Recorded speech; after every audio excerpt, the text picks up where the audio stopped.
Le film commence avec un jeune homme nommé Tom qui reçoit un jour un appel téléphonique de son ami Danny. À l'école, Tom ressentait une attirance pour une jeune fille nommée Lucy, mais il n'avait pas le courage de lui parler. Pendant la récréation, Danny réprimande son ami et l'encourage à parler à la jeune fille, car tout le monde à l'école sait qu'il aime Lucy. Après avoir créé la situation parfaite, Lucy parle à Tom et lui dit qu'elle est mauvaise en sciences et qu'elle aimerait son aide pour l'examen. Sans hésiter, Tom accepte d'aller chez elle le lendemain, mais soudain, un tyran nommé Eugene apparaît et se moque du jeune homme. Plus tard, Tom rentre chez lui, où il vit avec sa grand-mère, et elle commence à réciter des extraits de ses livres, mais le jeune homme finit par partir. En sortant de chez lui, Tom décide de se changer les idées et passe devant la maison de Lucy. À ce moment-là, il remarque que la porte de sa maison est ouverte et, curieux, il commence à chercher ce qui se passe. Soudain, Tom voit le frère de Lucy allongé par terre et s'inquiète. Pour aggraver la situation, deux hommes masqués sortent de la chambre où se trouvait Lucy et pointent un appareil vers Tom. Rapidement, Tom commence à courir, mais les hommes le poursuivent. À ce moment-là, le jeune homme essaie d'appeler à l'aide avec son téléphone portable, mais l'un des hommes lance son appareil et frappe Tom, qui s'évanouit. Plus tard, Tom se réveille à l'hôpital et se rend compte que sa grand-mère est à ses côtés.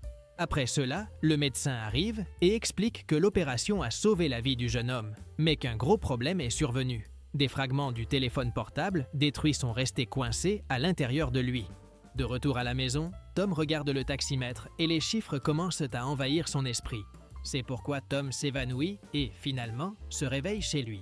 Encore confus, Tom retrouve sa grand-mère et admet se sentir inutile d'avoir fui au lieu d'affronter les hommes, mais elle lui rappelle qu'il n'y avait rien qu'il aurait pu faire. Plus tard, en achetant des fleurs pour Lucy, Tom commence à capter des appels de personnes inconnues dans la rue et voit des flux de données parcourir la ville, comme s'il était connecté à un réseau invisible. Bien qu'inquiet par ce qu'il voit, Tom se rend chez Lucy et, en la trouvant, lui demande pardon de ne pas avoir pu arrêter les hommes. Cependant, elle précise que rien de ce qu'il aurait pu faire n'aurait changé ce qui s'est passé et refuse de dire qui sont les responsables, tandis que Tom affirme qu'il ira après chacun d'eux. Sur le chemin du retour à la maison, les capacités de Tom commencent à devenir incontrôlables et il se met à entendre des chuchotements provenant des bâtiments alentours. De plus, Tom commence à voir des images, des codes et des signaux, comme s'il était un téléphone humain. En raison de la grande quantité d'informations, Tom s'évanouit et, pendant un rêve, il voit des données sur le téléphone portable de Gene, découvrant que ce dernier était l'un des hommes qui ont attaqué Lucy. Le lendemain, Tom se réveille et, lorsqu'il retourne à l'école, il croise Danny. Au cours de la conversation, Tom révèle ce qui se passe et pense que Gene fait partie du groupe qui a attaqué Lucy. Cependant, Danny ne le croit pas, mais malgré tout, Tom décide d'enquêter de son côté. Dans le bus scolaire, Tom voit à nouveau les conversations des passagers en temps réel, ce qui le laisse perplexe. Soudain, Danny l'appelle et l'invite à une fête qui aura lieu ce soir-là. Tom accepte puis descend du bus. Plus tard, pendant le cours, Tom accède au téléphone portable de Gene par la pensée et découvre la vidéo de l'agression contre Lucy. De plus, Tom remarque que Gene était en train d'envoyer l'enregistrement à l'un de ses camarades. Agacé, Tom concentre toute son énergie mentale sur l'appareil, ce qui fait que le téléphone envoie une décharge dans la main de Gene.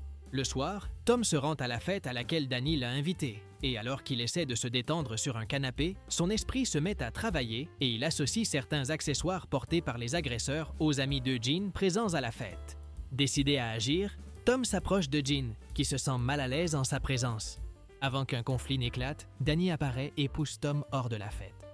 Tom insiste sur le fait que Gene et ses amis sont les hommes qui ont attaqué Lucy, mais cela met Danny en colère. Plus tard, Tom rend de nouveau visite à Lucy et, alors qu'ils observent la rue depuis le balcon, le groupe de Gene passe en bas, ce qui irrite Tom. À partir du lendemain, Tom décide d'agir et poursuit Eugene ainsi que son groupe dans les rues de la ville, accédant à leur téléphone et consultant leurs conversations. À un moment donné, Tom est presque découvert par le groupe, mais après avoir réfléchi un instant, il parvient à faire regarder Eugene et un complice en arrière, ce qui lui permet de s'échapper. Alors qu'il rentrait chez lui, Tom active accidentellement les téléphones portables de tous les passants dans la rue, les laissant perplexes. D'un autre côté, Lucy reçoit un message d'un inconnu qui lui dit qu'il est prêt à la protéger. Pendant la nuit, Tom s'amuse avec ses pouvoirs et tourmente Eugene ainsi que ses complices, provoquant des interférences et allumant les appareils dans leur maison. Le lendemain, pendant un cours, le directeur de l'école réunit les élèves pour faire une annonce concernant certains changements. Cependant, pendant la présentation, Tom profite du fait que le projecteur est allumé pour diffuser une vidéo embarrassante de l'un des complices de Gene. En voyant la vidéo, tout le monde commence à rire, laissant le complice humilié et le poussant à quitter les lieux. Grâce à cela, Tom reprend confiance et se rend compte qu'il peut se venger du groupe de Gene. Plus tard, Tom raconte ce qui s'est passé à Lucy et pour la première fois depuis l'agression, elle sourit, même si elle reste perplexe quant à la façon dont cette vidéo embarrassante est apparue sur le projecteur de l'école.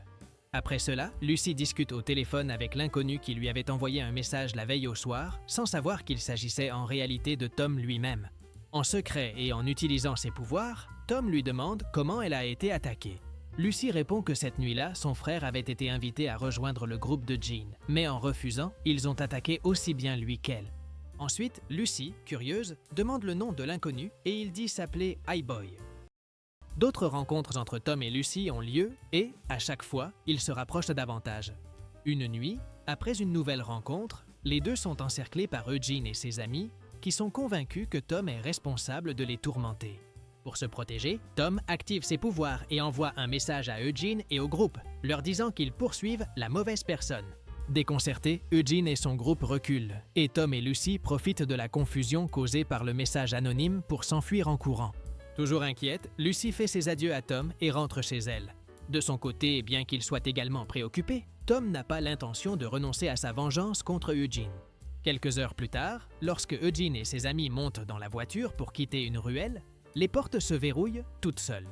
Ensuite, le véhicule commence à prendre feu et la voix de Tom, déformée, retentit à la radio de la voiture en exigeant une explication. Effrayé par ce qui se passe, l'un des membres du groupe révèle la vérité en avouant qu'ils n'ont attaqué Lucy que parce qu'ils avaient reçu des ordres d'un chef nommé Kutz. En entendant ce nom, Tom déverrouille les portes et le groupe s'enfuit, la voiture explosant quelques secondes plus tard. Déterminé à retrouver ce fameux Kutz, Tom active ses pouvoirs pour effectuer une série de recherches et découvre le complexe où il opère habituellement. Sur place, les hommes regardèrent la télévision et Tom se rend compte que Danny est impliqué avec le groupe. Pour les faire sortir, Tom utilise ses pouvoirs et pirate la télévision en diffusant une vidéo dans laquelle il manipule la voiture de Kutz. Inquiet, Kutz et les autres sortent pour voir ce qui se passe, offrant à Tom l'occasion parfaite d'enquêter. À l'intérieur, Tom en profite pour tout détruire sur son passage et découvre une grande quantité de substances illégales, décidant de les emporter. Plus tard, Kutz et les autres reviennent et découvrent que les substances illégales ont été confisquées. Encore pendant la nuit, Lucy parle à Tom du nouveau justicier de la ville, connu sous le nom d'Hi-Boy, qui affronte les criminels locaux. Cependant, à sa grande surprise, elle considère que le justicier est fou, car selon elle, ce qu'il fait n'arrêtera pas les criminels. Néanmoins, Tom finit par défendre le justicier en affirmant que des choses plus importantes vont arriver. De retour dans le quartier où vivent Eugene et ses amis, Tom divise les paquets de substances illégales et les disperse à plusieurs endroits. Après cela, Tom pirate le système des autorités et envoie une dénonciation anonyme disant que des étudiants distribuent des substances dans la zone. L'opération est menée rapidement et le trio est arrêté, menotté, sans comprendre ce qui s'est passé. Pendant ce temps, Kutz se rend à un distributeur automatique et découvre que son compte a été complètement vidé. Au même moment, la grand-mère de Tom trouve un couteau dans le sac à dos du jeune homme et l'appelle pour lui demander des explications. Elle remarque que le jeune homme change de comportement et craint qu'il ne soit impliqué dans de mauvaises choses, mais Tom répond simplement qu'il cherche seulement à se protéger. Ailleurs, Kutz reçoit un appel de son patron, nommé Hellman, qui l'insulte et lui dit que s'il ne trouve pas la personne derrière toutes les attaques, il l'éliminera. Depuis le haut d'un immeuble, Tom intercepte tout en utilisant uniquement son esprit et tente de trouver des informations sur Hellman, mais il ne trouve rien. D'un autre côté, inquiet, Kutz ordonne à ses sbires de saisir tout appareil électronique dans la zone, car il pense que cela empêchera l'attaque du mystérieux justicier. Après que tout le monde soit parti, Kutz appelle l'un de ses sbires, nommé Cash, et commence à douter de sa loyauté, car tous ont été arrêtés sauf lui, ce qui indiquerait qu'il pourrait être le coupable. Cependant, Cash lui assure qu'il est lui aussi confus par ce qui se passe et, le croyant, Kutz le laisse partir. Ensuite, les sbires de Kutz envahissent toutes les maisons du quartier en emportant les appareils électroniques qu'ils trouvent. Le lendemain, Tom passe son examen à l'école et profite de ses pouvoirs pour chercher les réponses. Pendant qu'il fait cela, Tom remarque que toute la ville se plaint, car plusieurs sbires confisquent des appareils électroniques. Plus tard, à la maison, Tom se rend compte que sa grand-mère parle avec les autorités car elle aussi a été victime du vol de ses appareils. Une nuit, Tom découvre que Kutz va participer à une grande transaction de substances illégales et se prépare à rendre justice. Cependant, sa grand-mère lui demande de rester à la maison, mais Tom refuse, car il pense faire ce qui est juste pour tout le monde. Malgré tout, elle lui rappelle la mère de Tom qui, bien qu'elle ait eu une dépendance aux substances, essayait par tous les moyens de quitter cette vie et de s'occuper de son fils. Malgré ce discours, Tom était déjà décidé et, après avoir fait ses adieux, il s'en va.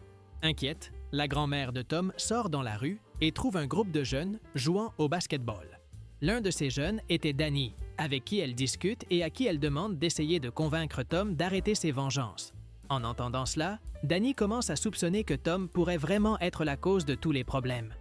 Plus tard, Kutz marche vers son véhicule sans se rendre compte qu'il est observé par Tom. À ce moment-là, Tom envoie un message à Lucy en tant qu'highboy, lui disant qu'il va tout régler une bonne fois pour toutes. Cependant, Lucy dit qu'elle souhaite seulement la tranquillité et lui demande d'arrêter d'essayer de jouer les justiciers. Malgré tout, Tom était déterminé et commence à suivre Kutz dans les rues désertes. À un moment donné, Tom le perd de vue lorsque Kutz abandonne son propre téléphone pour ne pas être localisé. Au lieu d'abandonner, Tom trouve une autre solution et tente d'accéder aux caméras d'un hélicoptère qui filmait un événement. Grâce à l'accès improvisé à l'hélicoptère, Tom parvient finalement à retrouver la trace de Kutz et découvre l'entrepôt où une énorme transaction de substances est sur le point d'avoir lieu. Avant d'agir, Tom observe des vidéos de combat en temps réel, planifiant la meilleure façon de vaincre les méchants. S'avançant lentement vers l'un des gardes, Tom lui apparaît et le met à terre. Après cela, Tom allume un briquet et le jette sur les substances. Mais sa détermination ne dure pas longtemps, car Kutz et son groupe surgissent par surprise, encerclent Tom et commencent à l'attaquer. Avant que le pire n'arrive, Tom émet un bruit assourdissant qui étourdit le groupe, lui donnant ainsi l'occasion de s'échapper. Complètement désorienté, ses pouvoirs commencent à faiblir et Tom se réveille seul sur la rive d'une rivière, sans savoir comment il est arrivé là. Pendant ce temps, Lucy l'appelle, car ils avaient promis de passer l'examen ensemble, mais il ne répond pas et elle finit par aller seule en classe. Plus tard, après les cours, Tom retrouve Lucy et remarque qu'elle est contrariée. Tom essaie de s'expliquer en disant qu'il a eu quelques problèmes la nuit précédente, mais elle ne le croit pas. Plus tard, Tom tente de parler à Danny pour renouer leur amitié, mais Danny se montre contrarié en disant que le jeune Cass a quitté ce monde et pense que tout cela est la faute d'Highboy. En entendant cela, Tom reste pensif et, convaincu que son plan de rendre justice lui a échappé, il décide d'abandonner ses intentions. Après cela, Tom cherche un médecin et lui demande de retirer les fragments du téléphone qu'il a dans le corps. Cependant, le médecin révèle que s'il le fait, Tom pourrait ne pas survivre. N'ayant pas d'autre choix, Tom rentre chez lui, mais lorsqu'il essaie de dormir, il entend un bruit étrange. Quand il va enquêter, un sbire apparaît en pointant un dispositif vers Tom. À ce moment-là, Tom découvre enfin l'identité d'Hellman, qui était le chef de toute l'organisation. Soudain, la grand-mère de Tom apparaît, mais les sbires d'Hellman la font s'évanouir. Au même moment, quelque chose d'étrange se produit lorsque Tom essaie de regarder Hellman et remarque que son image se déforme. Avec cela, Hellman montre clairement qu'il sait absolument tout sur Highboy et ses pouvoirs. C'est pourquoi Hellman tente de recruter le jeune homme dans son groupe, lui offrant beaucoup d'argent en échange.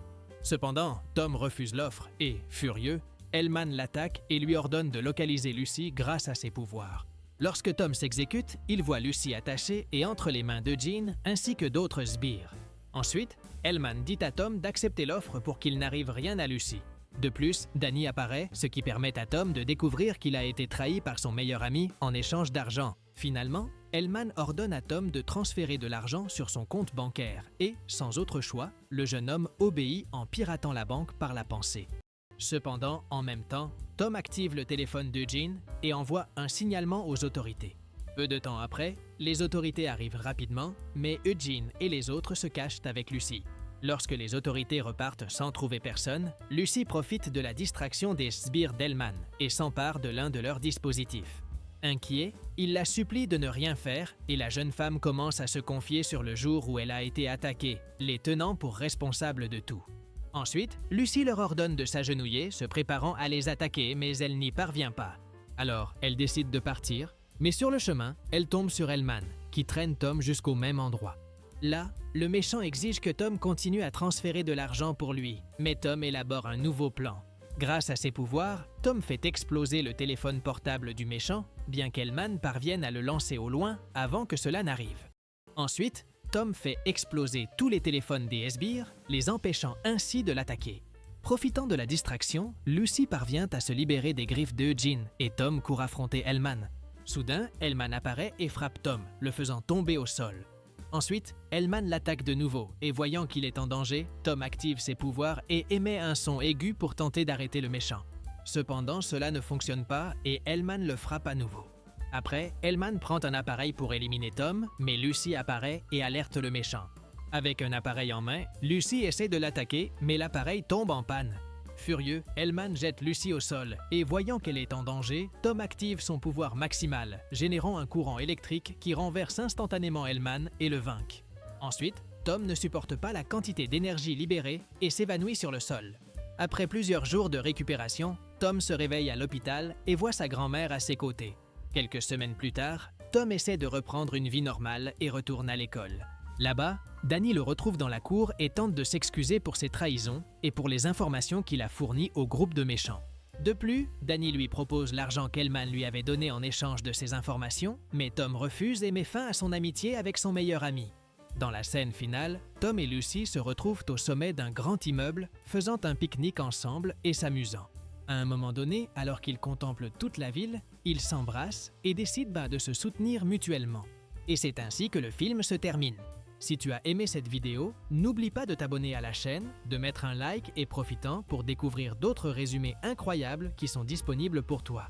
Je vous dis au revoir pour l'instant et on se retrouve dans la prochaine vidéo.